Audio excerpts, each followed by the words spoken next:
Hi friends, అందరికీ నమస్కారం అండి. ఇప్పుడే అందరి వార్త రాష్ట్ర ప్రభుత్వ ఉద్యోగులకు సంబంధించి నేడు తాజా సమాచారం అనమాట. సో ఇక ఈ వీడియోలో వచ్చేసి 2 నుంచి 3 అప్డేట్స్ అయితే ఉన్నాయి.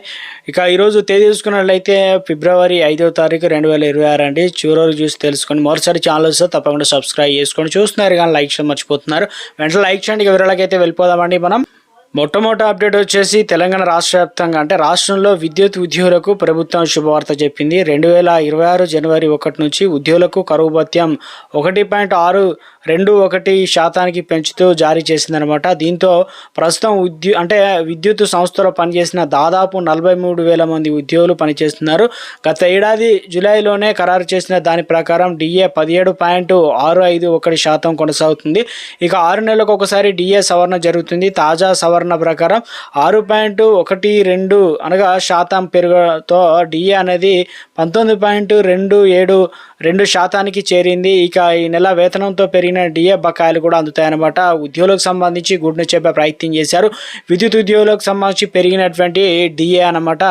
మరో అప్డేట్ అయితే రావడం జరిగిందండి. ఇక నియామకాలకు సంబంధించి శాసిస్తున్నటువంటి అంటూ ఒక ఆర్టికల్ అయితే ఇవ్వడం జరిగింది. ఎందుకంటే సరైన అర్హత నైపుణ్యాలను గుర్తింపు రిక్రూట్మెంట్ల పని సులభతరం అయితే చేస్తుంది. ఇక లింక్డ్ఇన్ నివేదిక అయితే వెల్లడించడం జరిగిందనమాట. ఏఐతో సులభతరంగా అవుతుందని చెప్తున్నారు. వీరు ఏఐ సాయాన్ని తీసుకుంటున్నారు. తమకు కావాల్సిన సరైన అర్హత నైపుణ్యాలు దాగి ఉన్న అభ్యర్థులను గుర్తించేందుకు ఏఐ సహాయపడుతుంది. రిక్రూట్మెంట్ లింక్డ్ఇన్ సర్వేలో భాగంగా తెలియడం జరిగిందనమాట.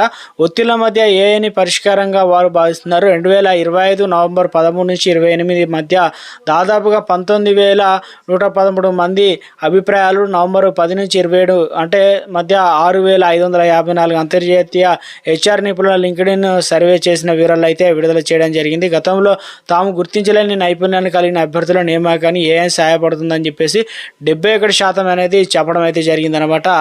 మరో అప్డేట్ అయితే వచ్చిందండి. ఇక్కడ సింగరేణి కాలరీకి సంబంధించి 2025-26 ఆర్థిక సంవత్సరానికి కార్పొరేషన్ సామాజిక బాధ్యత కింద 156 కోట్లు కేటాయించినట్లు కేంద్ర బొగ్గు గనుల శాఖ మంత్రి కిషన్ రెడ్డి అయితే తెలియడం జరిగిందనమాట. సో ఇక తెలంగాణలో 4,869 మంది స్పెషల్ ఎడ్యుకేటర్లు Telangana Rehabilitation Council of India RCI ఏదైతే ఉందో వద్ద రిజిస్టర్ అయినటువంటి స్పెషల్ ఎడ్యుకేటర్లు 4,869 మంది ఉన్నారని కేంద్ర విద్యాశాఖ సహాయ మంత్రి జయంత్ చౌదరి అయితే తెలియడం అయితే జరిగిందనమాట. మరో అప్డేట్ అయితే రావడం జరిగిందండి. ఇక ముఖ్యంగా చూసుకున్నట్లయితే ఉమ్మడి ఏపీలో ఒక మంత్రి వద్ద సుమారు 15 మంది సిబ్బంది పనిచేస్తుండేవారు. అయితే తెలంగాణ వచ్చిన తర్వాత ఆ సంఖ్య పెరిగిపోయిందనే వాదనలు కూడా ఉన్నాయి. ప్రస్తుతం కాంగ్రెస్ ప్రభుత్వంలో ఒక మంత్రి వద్ద ముఖ్యమంత్రి కంటే ఎక్కువ సిబ్బంది పనిచేస్తున్నారని వార్తా కథనాలు అయితే వినిపిస్తున్నాయి. సో ఇక రాజులు పోయారు, రాజ్యాలు పోయాయి, కానీ తెలంగాణ రాచరికం మాత్రం అంతకంతకు పెరుగుతుందనే సందేహాలు వ్యక్తమవుతున్నట్టు ఆర్టికల్ ఇచ్చారు. ఎల్లలేని విధంగా రాష్ట్రంలో రాజరిక ఆనవాళ్లు పెంచే పనిలో ప్రజాప్రభుత్వం ఉన్నారనే చర్చలు కూడా జోరుగా చర్చ నడుస్తుందన్నమాట. ఇక సాధారణంగా రాష్ట్రంలో ముఖ్యమంత్రి వద్ద సిబ్బంది అధికంగా ఉంటారు, కానీ ముఖ్యమంత్రి రేంజ్లో మంత్రులకు సిబ్బంది ఉన్నారన్నమాట. రాష్ట్ర కేబినెట్లో ఒక మంత్రికి దాదాపుగా ముఖ్యమంత్రికి సమానంగా 80 మంది స్టాఫ్ ఉన్నారని సచివాలయ వర్గాల్లో చర్చలు వినిపిస్తున్నాయి. ఇందులో సుమారు 10-15 మంది శాశ్వత ఉద్యోగులు కాగా మిగిలిన వారంతా అవుట్సోర్సింగ్ పద్ధతిలో నియమితులు అయినట్లు తెలుస్తుంది. మంత్రి వద్ద పనిచేసే ఒక కార్ డ్రైవర్ నెలకు 47,500 రూపాయలు చెల్లిస్తున్నారట. ప్రజాధనం ఎంత దుబారా అవుతుందో స్పష్టమవుతుందని సీనియర్ అధికారులు అయితే చెప్పే ప్రయత్నం చేస్తున్నారు. సో ఇక ఈ సంగతి కూడా అనుకోకుండా వెలుగులోకి వచ్చినట్లు ఒక అధికారి అయితే వెల్లడించే ప్రయత్నం చేశారు. సదరు డ్రైవరు ఒక నెల జీతం నిలిపివేయడంతో ఆయన సంబంధిత అధికారులకు వెళ్ళి ఫిర్యాదు చేశాడు. తనకు జీతం రాకపోవడం కారణం ఏంటని చెప్పాలని కోరారు.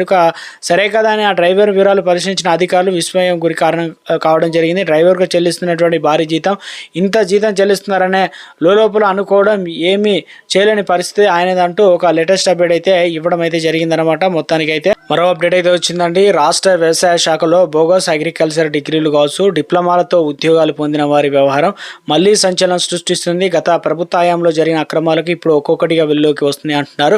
2005 నుంచి దొంగ సర్టిఫికేట్లు ఏఈలుగా, అదేవిధంగా ఏఈఓలుగా, ఏడీఏలుగా జేడీఏ స్థాయి అధికారులు కూడా పనిచేస్తున్నారని ఆరోపణలు అయితే వస్తున్నాయి అనమాట. అగ్రికల్చర్ డిప్లొమా చదవకుండా ఫోర్జరీ చేసి ఈ నకిలీ సర్టిఫికేట్లు ఉద్యోగాలు పొంది దర్జాగా కొనసాగుతున్నారని, గత ప్రభుత్వంలో జరిగిన అక్రమాలకు ఇప్పటికే పట్టాలు పలువురు పొంది ఇక తవ్విన కొద్దీ బోస్ సర్టిఫికేట్ వ్యవహారం వెలుగులోకి వస్తుందని చెప్పేసి అగ్రికల్చర్ డిపార్ట్మెంట్ ఏఈలుగా పనిచేస్తున్నారని చెప్పేసి డిగ్రీని సర్వీస్లో కోటాల్లో చదువుతూ పేపర్ లీకులు పాల్పడి 30 మంది ఉద్యోగాలకు సస్పెన్షన్ గురైన విషయం కూడా తెలిసిందే. నకిలీ సర్టిఫికేట్లతో ఉద్యోగాలు కొనసాగుతున్నాయి అనమాట.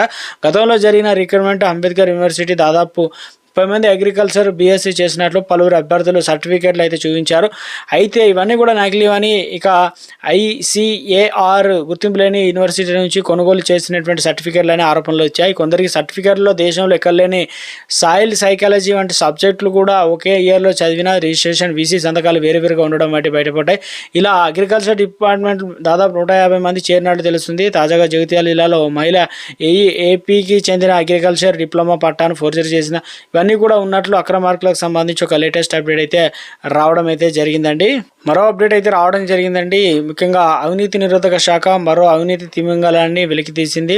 నిర్మాణ అనుమతులు బిల్లులు మంజూరు విషయంలో 15 లక్షలు తీసుకుంటూ జిహెచ్ఎంసీ కూకట్పల్లి జోనల్ కార్యాలయంలో పనిచేసిన సూపరింటెండెంట్ ఇంజనీరింగ్ ఎస్ఈ చిన్నారెడ్డి సహకరించిన కంప్యూటర్ ఆపరేటర్ ఏసీపీ అధికారులు రెడ్ హ్యాండెడ్గా పట్టుకున్నారు. ఫిర్యాదులు అందుకున్న వెంటనే ఏసీపీ అధికారులు ముందస్తు ప్రణాళికతో ట్రాప్ చేసి లంచం మొత్తాన్ని స్వీకరిస్తున్న సమయంలో చిన్నారెడ్డిని ఏసీపీని అధికారులు